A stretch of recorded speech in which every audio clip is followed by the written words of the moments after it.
The COYGIG Pod on Off the Ball in association with Cadbury, official snack partner of the Republic of Ireland women's national team. Katie McCabe, a huge goal. I'm very proud of the team's performance. We're going to go out there to beat them. We're going to try and beat them. Hello and welcome to the latest episode of the COYGIG Podcast. Kathleen McCabe here, live from Parky in Cork, and hence the very echoey sound that I'm sure there probably is. I am sat in the middle of a corridor with lots of things going on around me, so please do excuse any weird sounds. To look back on the game against England and also look ahead to Tuesday's game against France, I am joined by the one and only Captain Karen Duggan. Karen, how are we doing? We are doing very well. We are not depressed after playing England, which is a good thing. This is a very good thing. Yeah, no, definitely would take that, because for large portions of that match, I was quite concerned as to what this podcast was going to sound like. But thankfully, our old pal, Julianne Russell, bopping up the 94th minute, providing us our first goal of the campaign and potentially one of the best storylines that this team has seen in a long time, in a week where a happy storyline was definitely very much welcome. Yeah. We'll talk a little bit about the goal in a bit, but overall impressions of that game, how it went?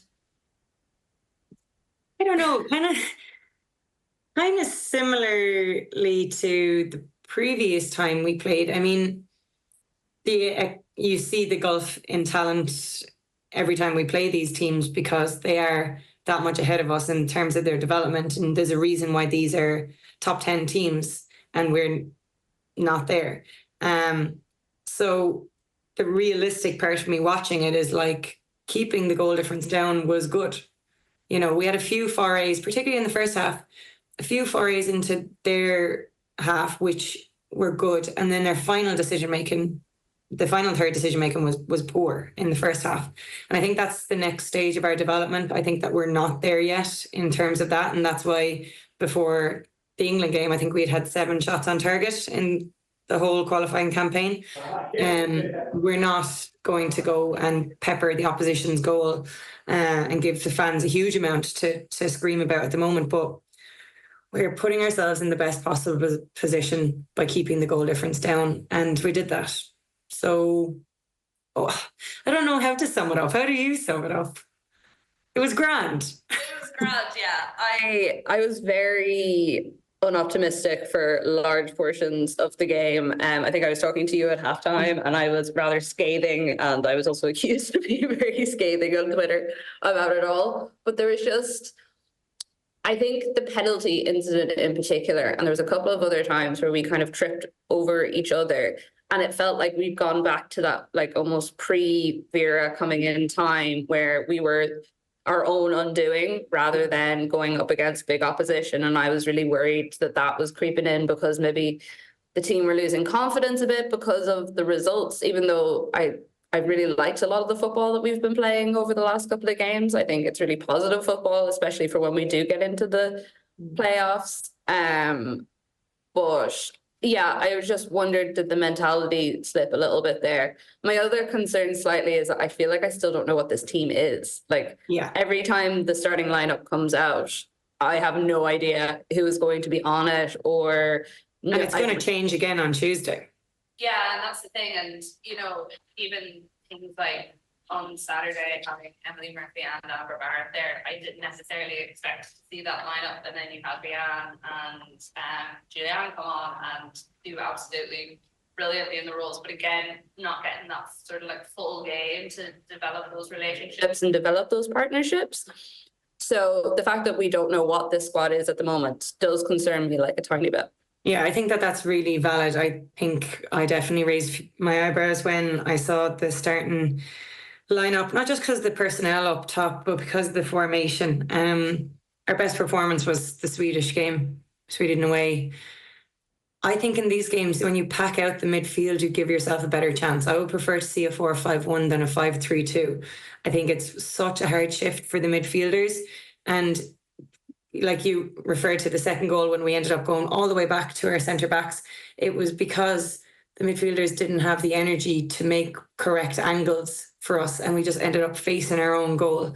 And it's because it was such a hard shift And again, your decision making is impacted then when you do have that. I think we could, in these games, make life easier for ourselves a little bit. I thought that the press was really good. I actually didn't think we got as exposed as I thought the formation initially would give on the wings. But I think that we can put ourselves in a better position to stay in the match for longer if we can frustrate them in midfield as opposed to at the back line. And we just saw the quality shine through for that first England goal. I was worried after that because that piece of play was absolutely brilliant. And then they were running through us directly quite a bit. So again, just considering the calibre of opposition, and we'll be thankful that they didn't go gung-ho for us. I think 2-1 was as good. We would have probably snatched someone's hand off for that. Oh yeah, I think if you had said to us before the game, when we recorded our last podcast, it'll be 2-1 on the final score, we would have been like, great, take that, absolutely. You know, it's a tight win, or it's a tight loss for us, but it's a win in the sense of we've got a goal. That's something that's off our backs because it's kind of been playing on us for a long time now. I think it's just, again, this team is so frustrating because I know the caliber of opposition that we're up against is way higher than we should be expecting to play. But just whenever we do show those bright sparks or those moments, we have. Can we do it more consistently? Yeah, and I kind of thought we were building more towards that consistency, especially after the Swedish game. So, you know, we were able to hold for longer. And then when that first goal went in after, what was it, like 5 minutes or something, it was just like, oh no. And I felt like then the 15, 20-minute period after that, we were just scrambling and we lost our heads a little bit. And we found it really difficult to get back into the groove, and then we slowly did. But yeah, I think consistency is the word that keeps coming to mind. It harps back to the point you made originally, is you can't develop consistency when you don't know who you're going to be partnering with and what the formation is going to be and what distances you need to have and how to create angles for each other. And that comes from certainly locking down a formation, because you have to really get used to that, and everyone then can maybe fill in their roles in that. But then we do need to really just settle on a starting 11.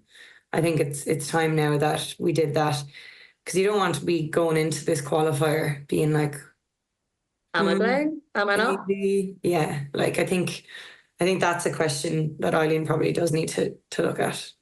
Why do you think she hasn't settled on a starting lineup? Like, I know some of the players, for example, are coming back in off injuries, so maybe haven't had that consistency of playing time. We also have the fact that a lot of players are in their off season at the moment, so you're not getting to see them week in, week out and how they're performing.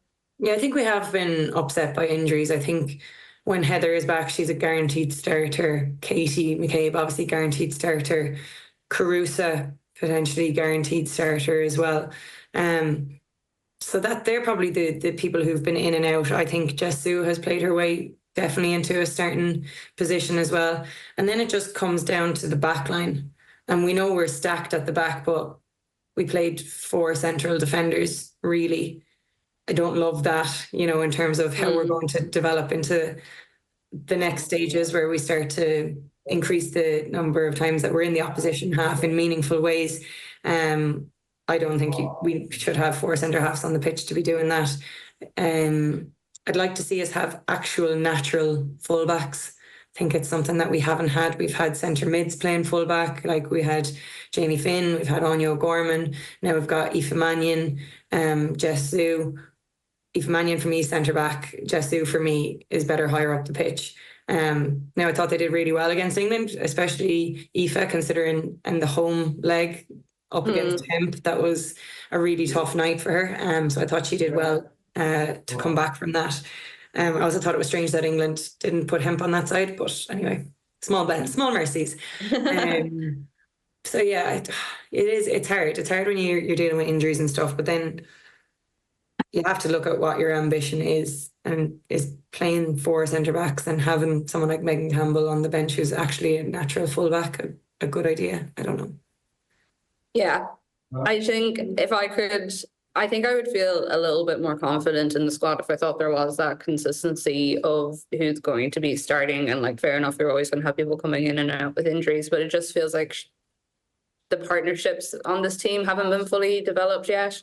Yeah, I'd love us to like nail down who I'd love us to nail down a number 6, because then I think it frees Denise to be an 8 box to box, and a 10 then potentially being either Jessie or Katie. I think that that's actually quite a pivotal role that needs to be nailed down. We've had Megan Connolly, we've had Jess Stapleton, we've had Rusha, Lily, we've had a good bit of rotation in there.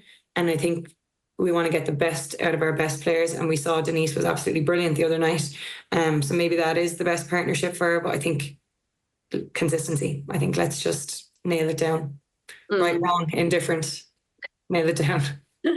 No, definitely the consistency. I think we probably complained a little bit about it under Vera, that we were almost too consistent and people weren't given opportunities to break into the team, whereas I feel now we've gone maybe a little bit too much the other way. Because you want, especially some of the younger players, or even the likes of Julianne, she might not necessarily have gotten the opportunity to come in under someone like Vera. And obviously that was a very successful test for us against England on Friday.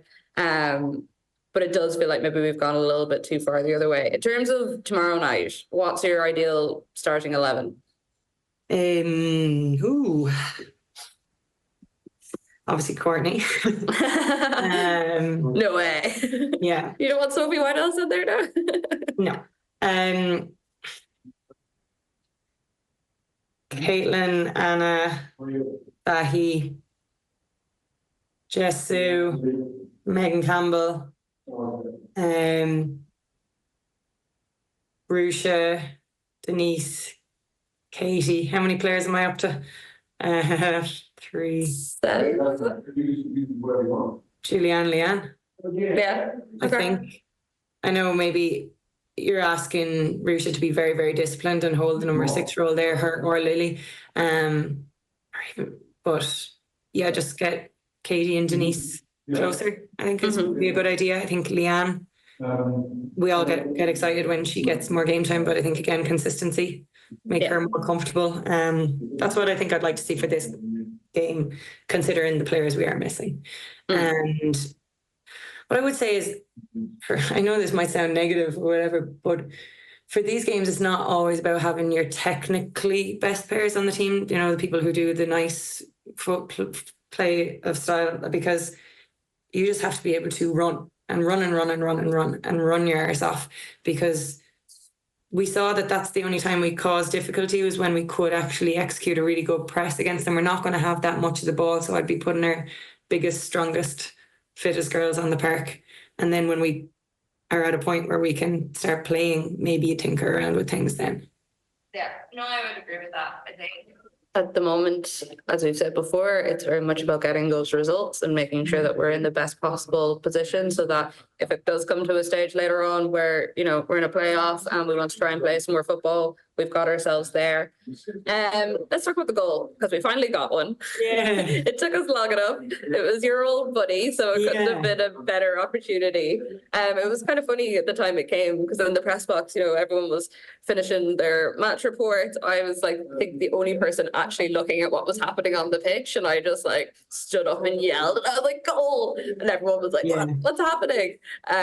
It's funny because it did just completely change the reflection on the game, because I think I was a bit similar to you. We were sitting in studio in our team, we were kind of like, what can we take from this? And up to that point, we didn't really create that, and we were the masters of our own downfall for the second goal.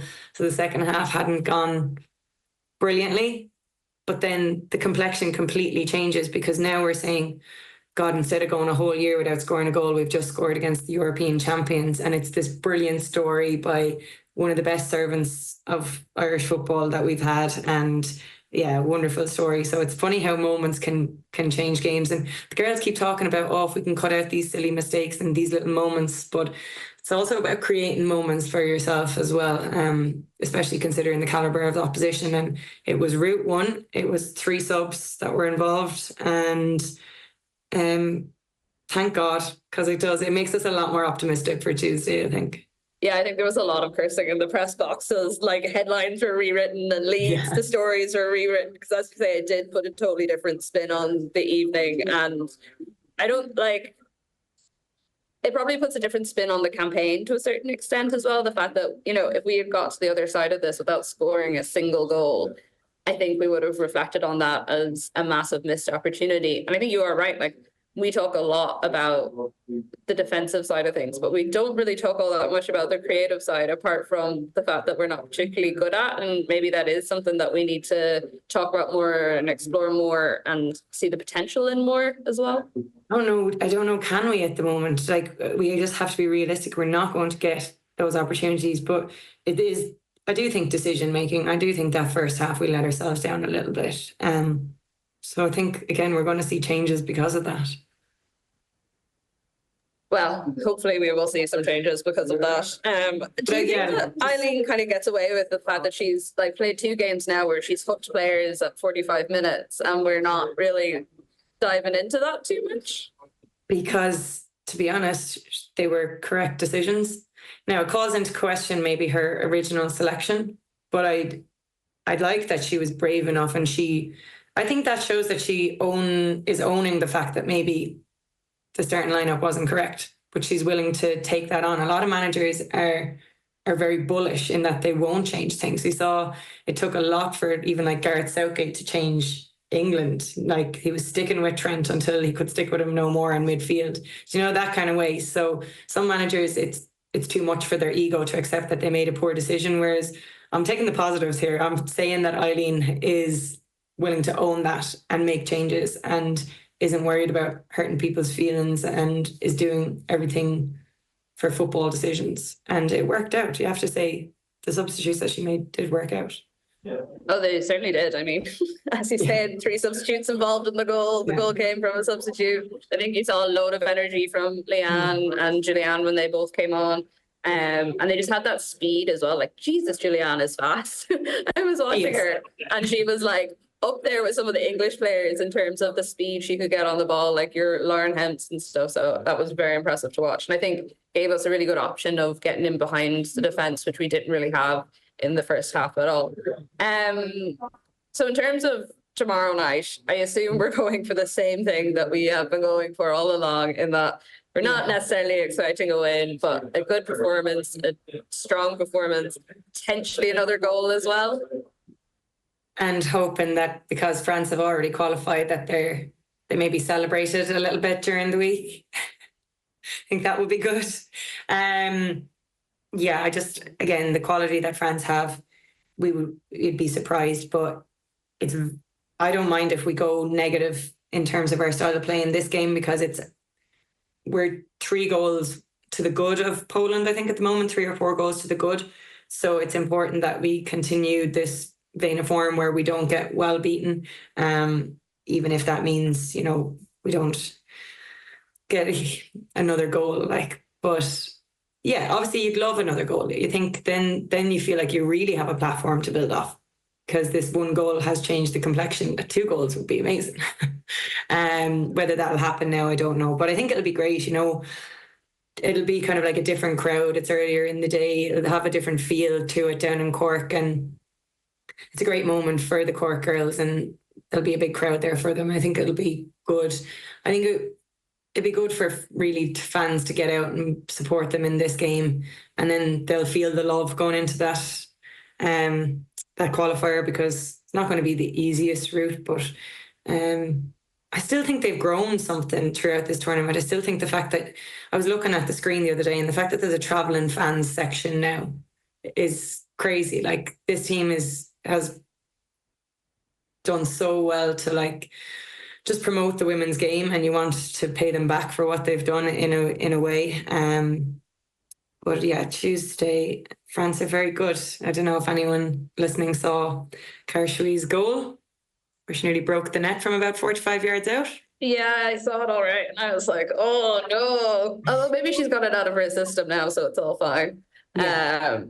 Yeah. No, I'm interested to see what it is like tomorrow night. So I was just, My train was stuck between Cork and Mallow for 2 hours today, so I missed all the pre-match media. But I did get to see a little bit of training just when I was trying to work out where on earth the media room was in Páirc Uí Chaoimh. And the pitch is quite, like the actual football pitch is quite smaller than the pitch that's there. So you do feel like you're a little bit removed. Yeah, from I don't love that. Yeah. There is a bit of a gap. All right. Yeah, I can, So I'll be interested take a little to see. bit from the atmosphere. I prefer smaller stadiums that are packed out. I actually love Tala Yeah. for the girls. The atmosphere in Norwich, to be fair, was class. Like, it was 23,000 that were there. And as you say, it was the Biggest away travelling sport that I've seen so far in this campaign. And Norwich, let me tell you, not an easy place to get to or get out of. I spent 2 hours standing outside Carrow Road just trying to get back to my hotel on Friday night. As you can tell, Kathy's had a great time traveling in this international window. But even just around the city, and like I know in my hotel and a couple of the other ones, there was a lot of Irish people there. It was good atmosphere. You're starting to recognize faces as well, you know, from being on different trips and seeing like those hardcore supporters. So it should be good. I think there's 14,000 tickets sold so far for tomorrow night, still ones there. There's also, because it's kicking it off at 6, if you're coming from Dublin, you definitely make that 9:30 train back in. So, you know, there are ways, there's air coaches that are running all over the country late into the evening too. So there are lots of different ways to travel. I love the way I'm convincing people to travel to Cork after I spent That means tourism 5 hours on a train down here today. Yeah, no, and I think we're also seeing a change where, you know, there's more chance, there's more people recognizing things. It's not that sort of, we've just joined atmosphere, which maybe we've just started following atmosphere, which maybe we've seen in previous times. So I think that's good. It should be good fun. The weather is absolutely awful here at the moment. It was a lot nicer in Dublin whenever I left this morning, so I don't know will that have much of an effect. I mean, it lashed in Norwich for the 2 days that we were there, but it didn't actually seem to have a mad effect on the play. Which I was kind of surprised about. I thought it might slow things down a bit, but it did not. I also want to give a word to the under-19. So by the time we finish recording this, their game will have ended. I think it's still 0-0 from what I've seen. But how important are experiences like this? So they're playing, for anyone who doesn't know, they're playing at the European Championships at the moment, playing Spain. How important are these experiences for then progressing either in the league or also into the senior side? I think it's huge because it gives you an extra campaign with that age group and you experience again a higher level of football. I was just watching a bit of it before I came on here, and Spain are top class, but we're holding them out, and obviously that's going to give you confidence. I also think that the 19s coming through, I think every age group coming through now, they are technically better than what we would have been at that age because they are getting so much more football and so much more training. And I think it's really, really exciting for them. It's huge for their development and they love it when they come out. And that's where that under 23 little block needs to kick off straight away because they're going to be living off that buzz for a while, but it doesn't last forever. And the FAI need to capitalise on it and make sure that these girls are nurtured and have a pathway through, because I know from playing with them in the league, they all want to go professional. They all will do their best to do that, but they're going to need a little bit of help, you know, because we know where the clubs are at. The clubs are doing their best, but it's not enough. It's not going to get any more investment by the sounds of things. So I think it's huge. It's hugely important just for experience that level, and just they're going to be getting so many messages and of good luck and congratulations and all that throughout the tournament, and it's just going to give them such a lift and just really motivate them going forward. So yeah, I think it's great. Like, I'm so jealous. Like, obviously the group was made and you're looking at Germany and Spain and you're thinking about, but that's where you want to be at. That's where you want to be playing. And it not only is it great to experience it, it shows you the level that you need to get to earlier. So if we see these teams are fitter than us, stronger than us, these girls are only at a development stage. So it's possible for them to recognize that and find a way then to try and equal that level. Yeah, and I mean, as we said there's only about 80 minutes gone at the moment as we're recording this, but they're 0-0 against Spain, and that's exactly the sort of like results that will be such a big boost going into the other games in the group, you know, if they can manage to hold on to it. And just from looking at some of the general stats, it looks like Spain really have been on top of us for the game, you know, over 70% possession, if we 24 could shots. get to 80 minutes against France on Tuesday like that, I wouldn't care, because I do think this conceding early thing, I know we only conceded late against Sweden, but we've conceded considerably earlier than we had been. I think that that's a real cause for concern, because I know we're saying that we're keeping it tight then, but a lot of teams are taking the foot off the pedal a little bit as well against us. So I think to be more competitive, we need to stop conceding as early as we are. Again, I think we need to be a bit more nasty. I think there's more in us in that regard. I would agree. And I was paying particular attention to that after you had said it in the last podcast that we did. And there was just times where either we were waiting on a ball to come to us rather than being proactively going for it. You know, Amber got caught a couple of times where she was kind of standing there waiting for a ball and an England player would just skip in front of her and they were away, or else just even physically battling people off the ball. I thought Lyon actually did, for a small player, I thought she did that really well. Whenever she came on, you know, she was dogged and you could just see that slight difference of playing in the WSL as well. I think that the advantage that she had, and obviously we all know Lyon, when she's fit and she gets a bit of time under her belt, can do great things. So bit more nastiness, bit more, but no yellow cards. Because I think there's quite a few of us that are on yellow cards at the moment as well. I don't know if they carry over into the playoffs or if it's just the group stages. There's like 6. There were 6 on Saturday, I think 5 or 6. So I'll just throw it. Someone can tweet me if I'm right or wrong about that, whether they carry over or not, because I actually done no research into it. Well, at least Katie's slate is clean again. Well, that's true. We get another nice clean run at that. Hopefully that'll be like jinxed her or something and she gets sent off after like half an hour tomorrow night, which anything is possible at this stage. I mean, I was saying how important Niamh Fahey was to the team in my preview on Off the Ball, and then the inevitable happened with the penalty. So that wasn't great. Well, everyone has their moments. Speaking of Katie, actually, there was that rumor that came out on Friday evening that she may be off to Lyon. I was like, wow, break my little Arsenal heart a little bit more. Yeah, Arsenal said she's not for sale, but is she not for sale at that price, or what's your feeling on it? I feel like she's not for sale, but also, as Rose rightly pointed out to me by many, many, many, many people, that if she ever wants to win a Champions League title, that may be the best place for her to go. So, you know, it'll be a cool experience as well. Yeah. So if like she was to go to them and say, this is something that I really want to do, you know, Arsenal are generally like, they're not like United or something where there was that whole Mary Earp situation and she was visibly unhappy. Like, I don't think Adabel is going to want that vibe around the team. So if it's a decent price and she wants it, I can see it maybe happening, but I think it's very dependent on what her feelings are at the club, whether she wants to move or not. I mean, she seems quite happy there, but you never really know. I suppose she doesn't really know anything different either. She had that stint in Glasgow and obviously back home, but Arsenal has been the place for the last few years. Yeah. Watch this space. I can't go through this again, Karen. This has already been too devastating. The summer transfer window for me, but Miedema going to City. Although at least I think it'd be worse if she went to like Chelsea or somewhere in the WSL. I can kind of handle if it's a European team and I don't need to watch or see all that often, basically. Score predictions for tomorrow? 2-0. Yeah. What are you thinking? I was kind of thinking around the same. See, I have this feeling since the last game that it's either going to go very well for us or it's going to be the opposite. But I think with the way the team is trending, I feel like they're trending more towards a strong performance. And this is our last hurrah. Let's make the most of it. And again, we still do have the goal difference thing with Poland to try and avoid that League A team in the second round of qualifying. So, you know, it's 3 goals.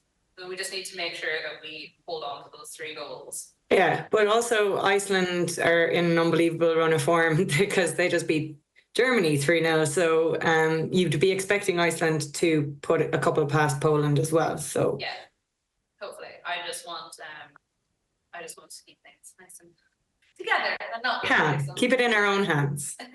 Exactly. Well, thank you very much, Karen, for joining me. I look forward to our review of everything and how it went down. And the COYGIG Pod on Off the Ball is sponsored by Cadbury, official snack partner to the Republic of Ireland women's national team. Hopefully see some of you guys down in Cork tomorrow evening at the game, and if not, we will catch up with you very, very soon. The COYGIG Pod on Off the Ball in association with Cadbury, official snack partner of the Republic of Ireland women's national team.